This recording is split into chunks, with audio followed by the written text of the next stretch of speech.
Eskandre hot spotlight.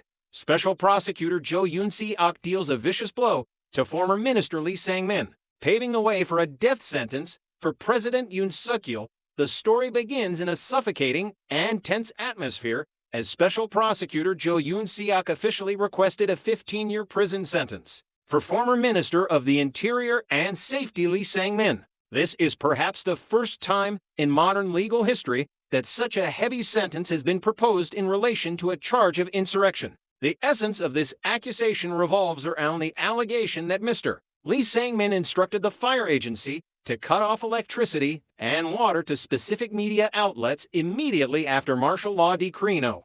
1 was announced. However, right at this moment, we see a contradiction, as Mr. Lee Sang-min previously testified at the impeachment trial of President Yoon Suk-yeol, firmly asserting that he never issued such an instruction and, in reality, the cutting of utilities never took place. Looking at these developments, one cannot help but shudder at a systematic witch hunt currently unfolding, where one side is deliberately fabricating charges of insurrection based on one-sided deductions, disregarding objective reality. What is even more terrifying lies in the implication behind the figure of 15 years in prison for Mr. Lee Sang-min. If a person executing orders is recommended for such a sentence, then certainly President Yoon Suk-yeol, who is considered the ringleader in this insurrection drama staged by the opposition, will face the highest penalty, death or life imprisonment. Public opinion on online forums has even begun to debate whether or not to execute President Yoon Suk-yeol, with malicious political calculations suggesting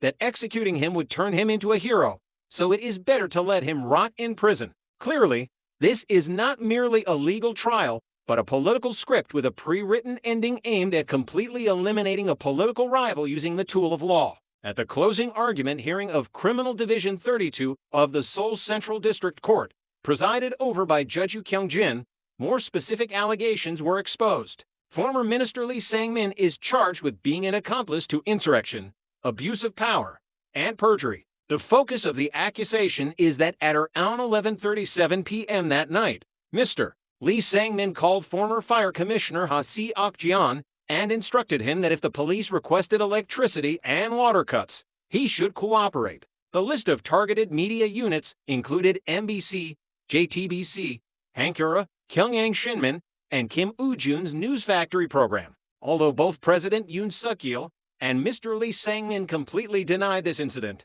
the special prosecution still stubbornly relied on one-sided testimony to build the indictment. This action makes observers feel as though they are witnessing a medieval public denunciation session where the accusation is more important than factual evidence. The special prosecution did not hesitate to use bombastic language to describe Mr. Lee Sang-min's actions as an act of terrorism against the democracy that the people had shed blood to achieve. Hearing this, we cannot help but feel a sense of ridicule and bitterness as the concept of democracy is being abused in a crude manner. The opposition, led by Mr. Lee Jae-myung and the Democratic Party, are the ones behaving like a legislative dictatorship, ready to use their majority to coerce and suppress opponents while constantly preaching about morality and democracy. The special prosecution argues that controlling the press was intended to blindfold the people to maintain an unconstitutional martial law.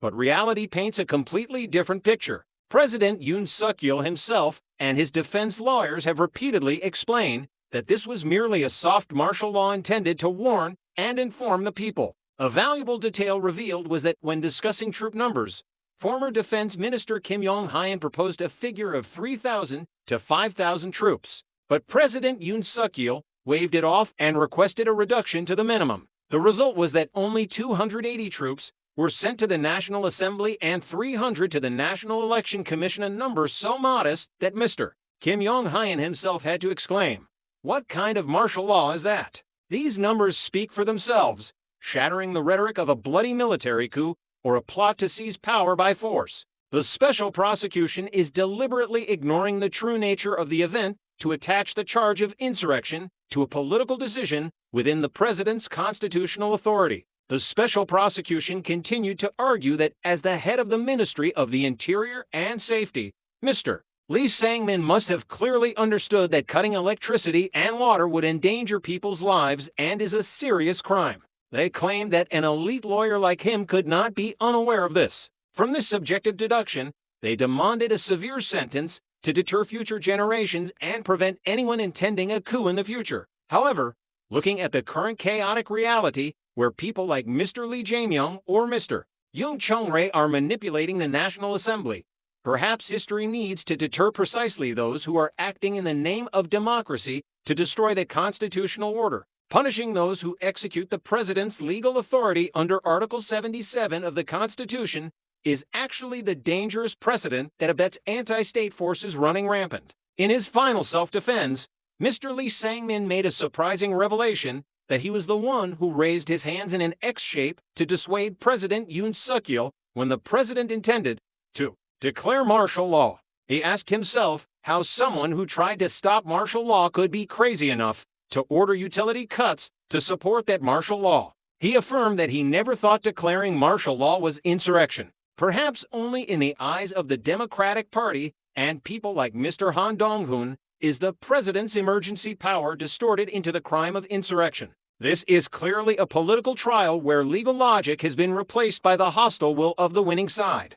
Based on the fierce attitude of Special Prosecutor Jo Yoon-seok and the calculated silence of the judicial panel, I predict that in the coming days, immense pressure will weigh on Judge Yoo Kyung-jin. With the recommended 15-year sentence for Mr. Lee Sang-min, the court is being pushed into a position where it must choose between following the opposition's political script or bravely protecting the rule of law. It is highly likely that the court will not hand down the maximum sentence as requested, but will still issue a sentence heavy enough to serve as a legal premise for the subsequent trial of President Yoon Suk-yeol. If Mr. Lee Sang-min is convicted of even a small part of the allegation regarding cutting utilities, that will be the final nail in President Yoon Suk-yeol's political coffin, as it will legitimize the argument that martial law was enforced through violent and illegal measures. However, Mr. Lee Sang-min's testimony about dissuading the president could be a significant mitigating factor or even the key to turning the tables